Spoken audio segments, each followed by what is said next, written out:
తల్లిదండ్రులు కావాలని మీ కలను నెరవేర్చుకోండి హెగ్డే ఫెర్టిలిటీ సెంటర్ ద్వారా ఉచిత మొదటి కన్సల్టేషన్ పొందండి 8807474774.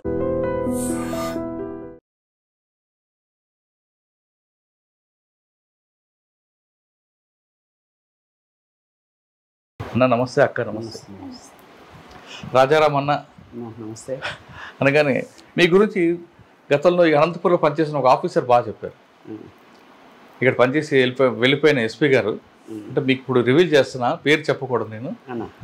సాధారణంగా అన్నలు అనగానే అందరూ తుపాకులు పట్టుకొని తిరుగుతారు, ఏదో చేస్తారు, సెటిల్మెంట్ చేస్తారు అనుకుంటారు. కానీ రాజారాం అని మా దగ్గర అనంతపురంలో ఒక ఆయన ఉన్నారు. ఆయన ఎప్పుడైనా కలవండి. ఆయన అసలు రాయలసీమలో పార్టీ ఎందుకు పెట్టింది, పార్టీ ఇక్కడ ప్రారంభం అవడానికి, పార్టీ నిష్కరణకి కారణం ఆయన చెప్తారని ఒక 20 సంవత్సరాల క్రితం మీ గురించి చెప్పారు. కానీ తర్వాత మీకు నాకు కుదరపోవడం, ఈ సందర్భంలో మా అక్క సుశీల అక్క ద్వారా వాళ్ళు మీరు కలిశారు. ఎస్పీ గారు అంటే నాకు తెలిసి మీరు పేరు చెప్పలేదేమో, నేను చెప్పమంటే చెప్తా. నేను చెప్తా తర్వాత. అయితే అటువంటి పరిస్థితి అంటే ఒక పోలీస్ ఆఫీసర్ కూడా మిమ్మల్ని మెచ్చుకున్నారంటే మీరు నమ్ముకున్న సిద్ధాంతం ఇక్కడ దారి తప్పకుండా ప్రజల కోసం వెళ్ళారు కాబట్టి పోలీసులు కూడా మిమ్మల్ని లైక్ చేశారు. సాధారణంగా పోలీసులు నక్సల్స్ కంటే పడదు, కానీ మిమ్మల్ని మాత్రం ఆ కోవలో చూడలేదు. అయితే సరే, మనం అసలు విషయానికి వస్తే ఏ పరిస్థితుల్లో మీరు పార్టీలకు వెళ్ళారు, వెళ్ళేటప్పటికి ఇక్కడ మీరు వెళ్ళే ప్రాంతంలో పరిస్థితులు ఉంటుంది, వెళ్ళిన తర్వాత మీరు అనుకున్న లక్ష్యం నెరవేరిందా లేదా, ఫస్ట్ మీరు చెప్పండి. ఏ పరిస్థితులు అంటే నేను మీ కుటుంబం మీ నేపథ్యం అని చెప్పండి. మాది మధ్యతరగతి రైతు కుటుంబం, మేము 3 అన్నదమ్ములము. మా నాన్న వ్యవసాయం చేసేవాళ్ళు, మాకు బాగా భూములు ఉండేటివి, అంత వ్యవసాయం, ఇప్పటికీ వ్యవసాయ కుటుంబమే. మమ్మల్ని ఆనాటికి 3 కూడా మేము డిఎన్టీ హాస్టల్ అని ఇక్కడ జీసస్ నగర్లో ఉన్నటువంటి ఒక హాస్టల్, రాడికల్ స్టూడెంట్స్కు నిజంగా ఒక విధమైనటువంటి స్థావరం. ఏది డిఎన్టీ హాస్టల్ అనేది అనంతపూర్లో మాతో పాటు చాలామంది అమరులైనారు. మా సీనియర్లు కుమారన్న, అక్కడ ఉన్న వాళ్ళే, గుంటకల్ల సత్యం వచ్చేవాళ్ళు, ఎర్ర సత్యము, అంటే ఇప్పుడు వాళ్ళు కొంతమంది బయటకు వచ్చి జాబులు చేసి డాక్టర్లు అయిన వాళ్ళు, ఇక్కడ ఇంజనీరింగ్ స్టూడెంట్స్గా ఉండి మాకు ఆర్గనైజర్లుగా ఉన్న వాళ్ళు, వాళ్ళంతా కూడా డిఎన్టీ హాస్టలే స్థావరం. అంటే అప్పటికే మాకు స్టూడెంట్ యూనియన్లో ఉన్నప్పుడే హై స్కూల్ సెక్షన్లోనే మా పైన కేసులు ఉండేవి. వార్డన్లని అంటే కొట్టడం అనేది అక్కడ స్టూడెంట్స్ ఆర్గనైజేషన్ల మధ్య కూడా విభేదాలు వచ్చేవి.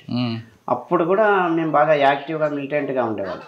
అంటే మాకు వచ్చినటువంటి అనంతపురం జిల్లాలో అనేక విద్యార్థి సంఘాలు ఉన్నప్పటికీ మాకు రాడికల్ విద్యార్థి సంఘమే ఎందుకు మాకు ఆకర్షితులైనంటే,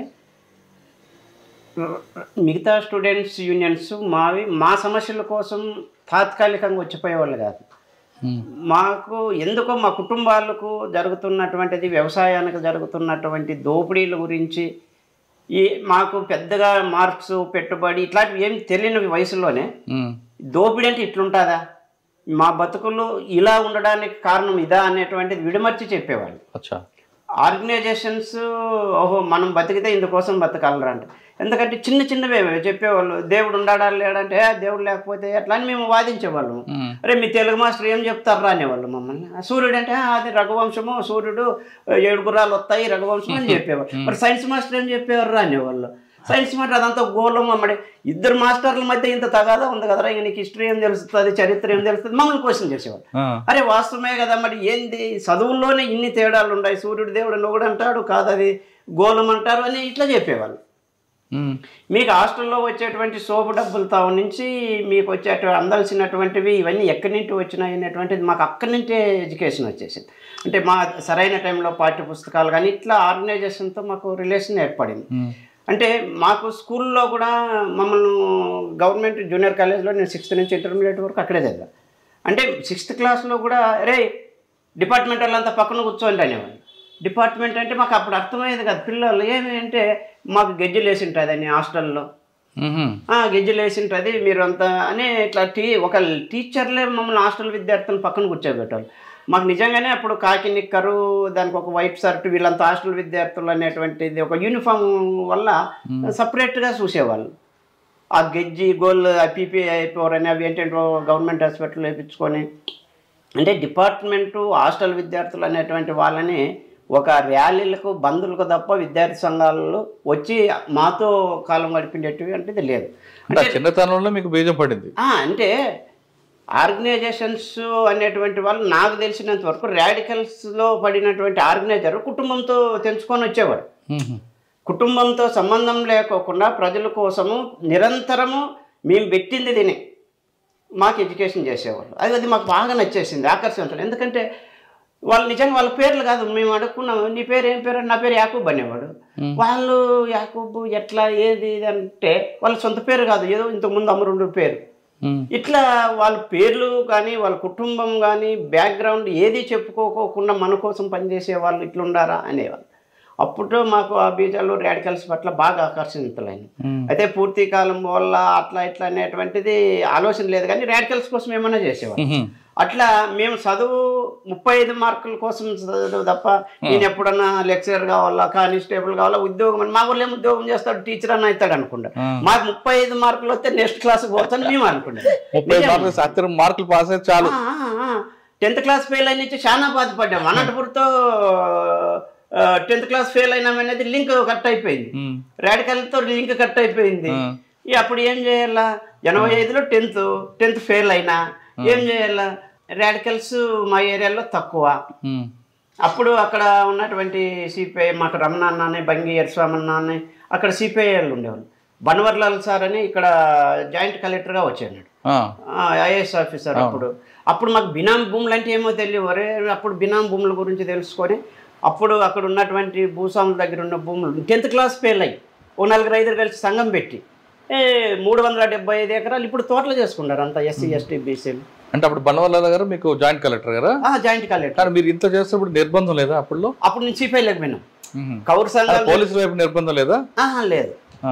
అంటే మాకు నిర్బంధం అంటే పరిటాల హరిని ఎన్కౌంటర్ చేసినప్పుడు 82, 83 ఆ మధ్యలో మేము హై స్కూల్ హాస్టల్లో ఉన్నప్పుడు అప్పుడు చేసినారు. కానీ మేము రాడికల్ విద్యార్థి సంఘాలన్నీ మేము ఓపెన్గా పోయినాం. ఏఆర్ఎస్ఎఫ్ మీటింగ్లకు 85లో ఏఆర్ఎస్ఎఫ్ మీటింగ్ ఆవిర్భావోత్సవానికి వెళ్ళినాం. మళ్ళీ ఇక్కడ ఆర్ఎస్ మహాసభలు జరిపినాం. అప్పుడు గద్దరు గారు వచ్చినప్పుడు అన్ని కార్యక్రమాల్లోనూ, ధర్మారంలో ఆర్ఎస్ మహాసభలు జరిగినప్పుడు అన్నిట్లోనూ జరిగినాయి. అంటే దళాల దగ్గర యూజీ కామ్రేడ్స్తో కూడా మేము ఆర్ఎస్ కార్యక్రమాలు చేసినాము. మళ్ళీ ఇక్కడ లీగల్గా కూడా చేసాం. అన్న అదే సమయంలో పరిటాల శ్రీరాములు గారు కూడా ఉన్నారు కదా, చనిపోయాడు మీరు వచ్చేసరికి. కానీ పరిటాల హరి మాత్రం ఉన్నారు. హరి వచ్చేవాడు, హాస్టల్కి వచ్చేవాడు. రాడికల్ విద్యార్థి సంఘం అంటే ఇక్కడ సాయినగర్లో కాలేజ్ హాస్టల్ అని ఉన్నింది. అక్కడికి ఉన్నటువంటి వాళ్ళు యూజువల్లో. ఎందుకని హరిని చంపారు, ఎవరు చంపారు, ఎలా చంపారు, చరిత్ర ఒకసారి చెప్పండి. అంటే కరెక్ట్ నాకు తెలియదు, కానీ భూమి సమస్యలో పేదల వైపు నిలబడ్డాడు హరి. అక్కడ ఏదో ఎన్కౌంటర్ జరిపినాడు, అక్కడ పోలీసు వాళ్ళతో చేయించినారు అక్కడ అనేటువంటిది ఒకటి ఉంది. పూర్తి వివరాలు చిన్న వయసు కదా, మట్టి కూడా అంత పెద్ద కదా దాని గురించి ఏమి తెలియదు. అంటే మీకు 6వ క్లాస్ నుంచే మీకు మైండ్లో బీజం పడింది, అది 10వ క్లాస్ వరకు కొనసాగింది. 10 తర్వాత దళంతో ఇప్పుడు మీకు సంబంధాలు ఏర్పడ్డాయి. అంటే 10 అక్కడ భూములు పంచుతున్న రాడికల్ నాయకత్వం కింద ఇక్కడ ఆర్గనైజర్లంతా మా సీనియర్లు జూనియర్లు ఇక్కడ ఉన్నారు. నేను 10th ఫెయిల్ అయిన తర్వాత అక్కడ అయిపోయి నుంచి మళ్ళా మా వాళ్ళు ఎట్లన్నా చదివేయాలని యుద్ధం చేసి 4 ఏళ్ళకో 5 ఏళ్ళకో దాన్ని 10th కంప్లీట్ చేసుకొని మళ్ళీ ఇక్కడ ఆర్ఎస్లో కాలేజ్ చేరడం ఆర్ఎస్యూ కోసమే. మేము చదివి కన్నా 35 మార్కులు కాపీరేట్ మస్గా కొట్టినాము. ఏదో ఒకటి క్లాస్ టు క్లాస్ మారాల అంతే. అందులో నాకు అటాచ్మెంట్ మా అత్తతో బాగుండేది. నాకు పిల్లప్పుడే మా అమ్మ చనిపోయింది. నన్ను పెంచుకున్న తల్లి నేను కనుపల్లి గదిలో రాసిన ఆమె గురించి. మా అమ్మ చనిపోయిన తర్వాత మా అత్తే నన్ను పెంచి పెద్ద చేసి పిల్లలు లేని మా అమ్మాయి కన్నా ఎక్కువ అనలేదు. అలా మీరు అనంతపూర్లో పనిచేశారు కదా, మరి పరిటాల రవి గారు ఎప్పుడైనా ఎదురుపడ్డారా ఆ టీము అంతా? లేదా మీరు వెళ్ళి ఆయన వార్నింగ్ ఇవ్వడం కానీ, లేదు మిమ్మల్ని ఇబ్బంది పెట్టడానికి ఆయన ఏమైనా చేయడం కానీ? అంటే ఫస్ట్ ఆర్ఓసి అనేది పై చేయిగా ఉండేది అనంతపురం జిల్లాలో. మా దళాలు విప్లవం ప్రపంచవ్యాప్తంగా మేము రిమ్లో, అంటే ప్రపంచవ్యాప్తంగా అంటే రిమ్లో సంస్థలో మేము పార్ట్నర్. రిమ్నేషనల్ ఇంటర్నేషనల్ మూమెంట్ ఉంది కదా, అది దాంట్లో ప్రచండ వాళ్ళు కావచ్చు, పేరు బొంద నాయకత్వంలోను శ్రీలంకలో ఈ ఇన్నేటి ఉన్నప్పటికీ కూడా ఇక్కడ రాజకీయ లోపం వల్ల ఆర్ఓసి వాళ్ళు దందాలు అని మంగళమరని అని ఒక తుపాకి ఏకై వేసుకొని పార్టీని తీసుకునేసి భయపడిస్తూ గణపతి వాళ్ళకి భూ పెడతామంటే చంపుతామని చంపుతుంది అనేది కొట్టినారు, కాళ్ళు ఇరిచినారు. ఇది వేరే విధంగా పార్టీకి మీరు చంపుతారా మేము చంపాలని జనాలు వచ్చేవాళ్ళు. మీరు చంపుతారా మేము చంపాలా, తుపాకులు ఏం రాసి శాతగానంలో ఎందుకు వచ్చినారు మీరు అని ప్రజలు మమ్మల్ని నిలదీశారన్న. ఆర్ఓసిని చంపండి, మీరు పరిటాల రవిని చంపుతారా మేము చంపాలా అనేటువంటి దాంతో వచ్చినారు. అరే అట్లా కాదు పార్టీను కమాండ్ అంటే పోయే మీరు చేతగంటల తుపాకులు తీసుకొని కానీ పరిటాల రవి గారు కూడా అదే భావజాలంతో అదే శ్రీరామ గారు కుటుంబం కదా. శ్రీరాములు గారు రవిను ఈ కుటుంబంతో ఉన్నారు, కానీ ఆయన ఇంటర్వ్యూలో చెప్పారు నాకు పార్టీతో సంబంధం లేదని పరిటాల రవి చెప్పాడు. వాస్తవంగా కూడా కొన్ని విషయాలను విభేదించాడు కూడా. అంటే బదలాపురం ఇష్యూ అని ఒకటి వచ్చింది మాకు 86లో సంక్షోభం, బదలాపురం సంక్షోభం అని చెప్తారు విలేజ్లో. అప్పుడున్నప్పుడు అక్కడ రాజకీయాలు, అక్కడ సత్యం కుమారు వీళ్ళంతా కూడా గెరిగీసుకొని అక్కడ కొన్ని ఒకే సామాజిక వర్గము ఇట్లా ఏదో జరుగుతూ ఉంది అనేటువంటి దానిపైన కూడా చర్చలు జరిగాయి. అయినప్పటికీ కూడా ఆయన వచ్చిన తర్వాత ఆయన కుటుంబం అమరవీరుల కుటుంబం అని ఆయనకి ఆర్థికంగా చేయాలని, ఆ క్వారీలు ఇవ్వడము, రకరకంగా డెవలప్మెంట్ చేయాలన్నటువంటి అక్కడ కొంతమంది ఆర్కేడ్లు వీళ్ళు చేసి ఎన్నో కుటుంబాలు అమరులైనా ఆ కుటుంబాన్ని కొంత ప్రోత్సాహంగానే తీసుకొచ్చారు. కానీ ఆయన కానీ అప్పట్లో ప్రచారం ఏంటంటే పార్టీ పరిటాల రవి గారికి వాళ్ళ బెదిరింపు భయపడి పనిచేసిందని ఉంది. పార్టీనా? పార్టీ భయపడలేదు, కానీ ప్రజల గురించి ఆలోచించాం. పార్టీ ఎందుకు భయపడుతుంది చెప్పు, పార్టీ ఏమిటి భయపడుతుంది? ఒక్క విషయం చెప్పండి, మేము పోలీసులుగా భయపడాలా? భయపడలే. ఎన్కౌంటర్లుగా భయపడాలి. పార్టీకి వస్తేనే చంపుతారు అనేటువంటి తెలిసి వచ్చినాం. మీటింగులకు పోతేనే కేసులు పెడతారని చెప్పి కూడా మిలిటెంట్. మరి ఏ విధంగా పార్టీ భయపడే? పోలీసులు చంపడం కన్నా చాలా క్రూరంగా ఉండేది పరిటాల రవి ట్రీట్మెంట్. పరిటాల రవి ఎవరిని చంపాడు? పీపుల్స్ వారిని చంపుతారని భయంతో ఉండదు. అదే ఇంపార్టెంట్. పరిటాల రవి కుటుంబము గతాన్ని చూసి భయపడింది. ఇది ఈ పరిటాల రవిని ఏమన్నా చేస్తే ఒక విప్లవకారులు కుటుంబాన్ని చంపినారు అనేటువంటి కుహనా మేధావులు ప్రచారం చేస్తారే అనేటువంటి దాంతో భయపడింది. భయం, ఇది భయం తప్ప అంటే సిద్ధాంతపరంగా అజా ఈ కుటుంబంలో ఇద్దరు నష్టపోయినారు ఇది అనేటువంటిది ఇప్పుడు ప్రజలు ఇప్పుడు ఎవరన్నా కానీ ఇప్పుడు రాజకీయ నేను కూడా వైఎస్ఆర్సీపీలో జోనల్ ఇన్ఛార్జిగా ఉన్నారు రైతు విభాగంలో. అట్లని చెప్పేసి దోపిడీ చేసుకుంటూ పోం కదా. పరిటాల రవి అనే ఆయన 1000 కోట్లు సంపాదించి ఎవరికి ఇచ్చినాడు అనేటువంటిది క్వశ్చన్ వేసినారు కదా. ఆ రోజు కరపత్రాలు పంచినారు కదా పార్టీ. నీ కుటుంబము నీ అనేటువంటి చెప్పారు కదా. ఆయన శ్రీరాములు సినిమా చూస్తుంటే చెట్ల నరికి అలా ఆస్తులు నష్టం చేసి కబడ్దార్ అని చెప్పారు కదా. తర్వాత ఆయన గద్దరు వరవరరావు వాళ్ళ దగ్గర పోయి ఏడ్చో పార్టీకి క్షమాపణ చెప్పుకొని ఓకే అని అయిపోయినారు. ఎప్పుడు మంగళవారం చంపిన తర్వాత రియాక్షన్ మొదలైన తర్వాత వీళ్ళు తోకలు ముడిచినారు. లేకపోతే సిద్ధాంతంలో పార్ల భూపెట్టొద్దు పార్టీ అంటే మేమనేటువంటిది ఒక మాఫియా మధ్య తయారైంది కదా. నిజంగా మేము నక్సలైట్లు ఈ సిద్ధాంతాల కోసం చేస్తున్నామని తెలుసుకోవడానికి కొన్ని సంవత్సరాలు పట్టిందండి. నక్సలైట్లు అంటే మాఫియా, ఎవడు నక్సలైటు ఎవడు ఒరిజినల్లో ఎవడు డూప్లికేటో జనాలకు జిల్లాలో నా కొడుకు నాశనం అయితే పదం ఎట్లున్నా అట్లా అనుకునే పరిస్థితికి తెచ్చింది ఎవరు? సిద్ధాంతాలు ఈ ప్రజల కోసము. ఇవి ఈరోజు నిజంగా రవి కూడా నక్సలైటే అనుకున్నాం. ఇప్పుడున్నటువంటి నీ ఆస్తులు నీతో బతికినటువంటి వాళ్ళు వాళ్ళకి నీ స్థాయి ఏమి, నీ సమానత్వం ఏంది, నీ సిద్ధాంతం ఏది?